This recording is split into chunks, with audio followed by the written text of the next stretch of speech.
Sempat sakau saat syuting Para Pencari Tuhan Jilid 15, Tio Pakusadewo sebut saya lawan. Aktor senior Tio Pakusadewo menceritakan dampak besar yang dialaminya usai terlibat dalam syuting sinetron Ramadan berjudul Para Pencari Tuhan Jilid 15. Di PPT, Tio berperan sebagai Galaksi atau yang kerap disapa Bang Galak.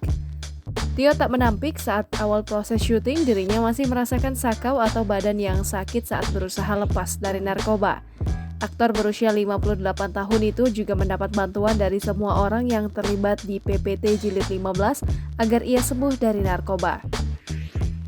Di sisi lain, Tio mengaku semakin rajin beribadah usai turut dalam proses syuting PPT Jilid 15.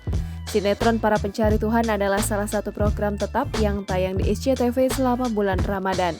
Memasuki tahun ke-15 penayangan, sinetron tersebut mengusung tagline "Ke Surga Yuk" dan semakin diperkuat dengan aktor dan aktris terbaik tanah air. Sinetron Para Pencari Tuhan Jilid 15 mengisahkan perjuangan Bulan yang diperankan oleh Salma Paramita dan Matahari yang diperankan oleh Dinda Kirana yang ingin merawat sang ayah, Galaksi, yang diperankan oleh Tio Pakusadewo selepas menghirup udara bebas dari penjara. Cerita terus bergulir hingga mempertemukan Matahari dan Bulan dengan sosok ustadz muda bernama Habib yang diperankan oleh Lafiki Nicholas di sebuah pesantren.